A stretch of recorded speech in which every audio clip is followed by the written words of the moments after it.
عمر بن عبدالعزیز 3 بر اعظم پر حکومت کی. عمر بن عبدالعزیز، بنو امیہ، مروان. عمر بن عبدالعزیز نے اپنے آپ کو قربان کیا اللہ کے لیے، حکومت کو پاؤں کے تلے رکھا اور اللہ کی رضا کو سامنے رکھا. کیسی سلطنت کی؟ جب گورنر تھے تو 60 اونٹوں پہ سامان چلتا تھا. جب امیر المومنین بنے تو بچے کہنے لگے ماں سے، بچے بچیاں 12 تھے، ماں سے کہنے لگے کہ عید کا موقع آ رہا ہے، ابا سے کہو ہمیں نئے کپڑے تو لے کر دیں. ان کی ماں کا نام ہے فاطمہ، بچوں کی ماں کا نام. حضرت عمر گھر آئے، بیگم نے کہا بچے کپڑے مانگ رہے ہیں. حضرت عمر کہنے لگے میرے پاس تو پیسے نہیں، تنخواہ میں تو مشکل سے روٹی پوری ہوتی ہے، کہاں سے لے کر دوں؟ تو تھوڑی دیر خاموش رہی بیگم، پھر کہنے لگی آپ ایسا کریں اگلے مہینے کی سیلری ایڈوانس لے لیں، اس سے میں کپڑے لے لیتی ہوں اور روٹی کا خرچہ میں مزدوری کر کے گھر بیٹھے مزدوری کر کے چلا لوں گی، آپ 1 مہینے کی تنخواہ ایڈوانس لے لیں. حضرت عمر بن عبدالعزیز واحد خلیفہ ہیں جن کے دور میں 3 بر اعظم میں زکوٰۃ لینے والا باقی نہیں بچا تھا. یہاں لاہور بھی ان کی حکومت کے نیچے تھا، جنوبی اسپین فرانس ان کی حکومت کے نیچے تھا، کاشغر تک ان کی حکومت کے نیچے تھا، استنبول کے دروازوں تک ان کی حکومت تھی. 3 بر اعظم میں ایک آدمی زکوٰۃ لینے والا نہ بچا. اور اپنا حال یہ ہے کہ بیگم سے کہہ رہے ہیں پیسے کوئی نہیں، کپڑے کہاں سے لے کر دوں؟ اور بیگم طریقہ بتا رہی ہے کہ آپ اگلے مہینے کی تنخواہ ایڈوانس لے لیں، اس سے میں کپڑے لے لوں گی اور چولہے کا خرچہ، روٹی کا خرچہ میں گھر بیٹھ کے مزدوری کر کے کما لوں گی. تو حضرت عمر کہنے لگے ہاں یہ ٹھیک ہے.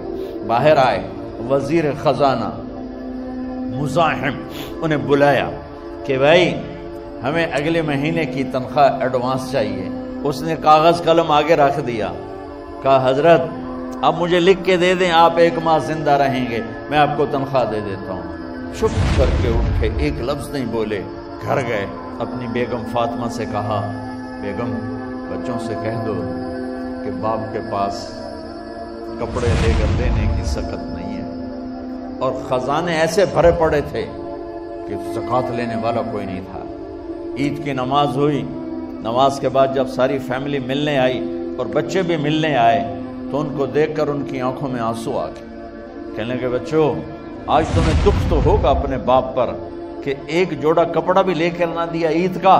تو ان کے ایک بیٹے نے کہا ابا جان آج ہم بڑے خوش ہیں، ہمارا سر اونچا ہے کہ ہمارے باپ نے مسلمانوں کے مال پہ ڈاکہ نہیں ڈالا. یہ ان کا طرز حکومت تھا، اس طرح انہوں نے حکومت کی. گھر میں تشریف لائے تو بیٹیوں سے بات کی تو انہوں نے منہ پہ سے دوپٹہ رکھا ہوا. تو فرمانے لگے کپڑا تو ہٹاؤ، دوپٹہ کیوں رکھا ہوا ہے؟ تو گھر کی خادمہ زور زور سے رونے لگی، کہنے لگی امیر المومنین آج آپ کی بیٹیوں نے کچا پیاز توڑ کے روٹی کھائی ہے تو وہ اس کی بو ہے منہ میں، آپ کو بو سے نفرت ہے اس لیے منہ پہ کپڑا رکھ لیا. تو حضرت عمر اتنا روئے کہ ان کی داڑھی تر ہو گئی. کہنے لگے آخر میں جب تھوڑا آسرے میں آئے کہا میری بیٹیوں تمہارا باپ تمہیں بڑے اچھے کھانے کھلا سکتا ہے لیکن میں جہنم کو برداشت نہیں کر سکتا. اب مرنے کا وقت آ گیا.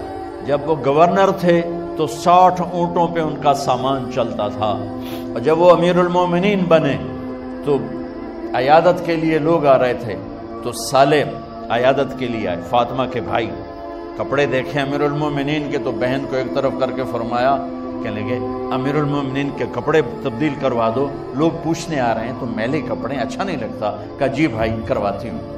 اگلے دن جب وہ حال پوچھنے آئے تو پھر وہی کپڑے تھے تو انہوں نے ان کو الگ جا کر کہا بہن میں نے تمہیں کہا تھا کپڑے بدلوا دیتی، کیوں نہیں بدلوائے؟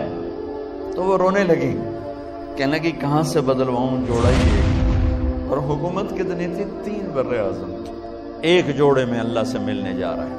جب ان کی موت کا وقت قریب آیا تو انہوں نے رجا بن حیوہ کو بلایا، ان سے فرمانے لگے سنو میں نے 3 بادشاہوں کو قبر میں اتارا لیکن ان کے کفن کی گرہ کو جب کھول کے دیکھا تو ان کے چہرے قبلے سے ہٹ چکے تھے، وہ رنگ ان کے کالے پڑ چکے تھے. ولید بن عبد الملک، سلیمان بن عبد الملک، عبد الملک بن مروان، عبد الملک باپ، ولید بیٹا، سلیمان بیٹا، یہ تینوں کا ان کے چہرے کالے ہو گئے تھے اور ان کا قبلے سے منہ پھر گیا تھا۔ اب میں مرنے لگا ہوں، مجھے پہلے ضرور چیک کرنا کہ میرا اللہ میرے ساتھ کیا کرتا ہے۔ پہلے تینوں کی ظلم کی حکومت تھی، ان کے چہرے قبلے سے کیوں ہٹ گئے؟ آپ کو عجب بات بتاؤں، ولید بن عبد الملک روزانہ تہجد میں کھڑے ہو کے 10 سپارے پڑھتا تھا، 10 سپاروں کی تلاوت تہجد میں کرتا تھا کھڑے ہو کے۔ سلیمان بن عبد الملک تہجد گزار، عمر بن عبدالعزیز نے اسی سلطنت کو عدل سے بھر دیا۔ سلیمان بن عبد الملک کی ڈیڈ باڈی جب قبر کے قریب لائے اتارنے کے لیے تو ایسے ایسے ہلنے لگا، اس کا پورا جسم ہلنے لگا۔ تو اس کے بیٹوں نے کہا کہ ہمارے ابا زندہ ہیں۔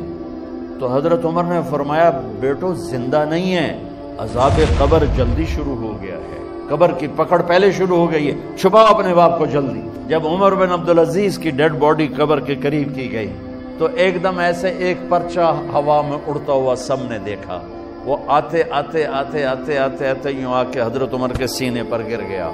سب دیکھ رہے ہیں۔ جب پرچے کو اٹھا کے دیکھا گیا تو اس پہ ایک سطر پہ لکھا تھا بسم اللہ الرحمن الرحیم، اور دوسری سطر پہ لکھا تھا براءۃ من اللہ لعمر بن عبد العزیز من النار، یہ عمر کے لیے جہنم کی آگ سے نجات کا پروانہ ہے۔ 3 بر اعظم کی سلطنت لے کر وہ جنت کا پروانہ لے کر دنیا سے گئے۔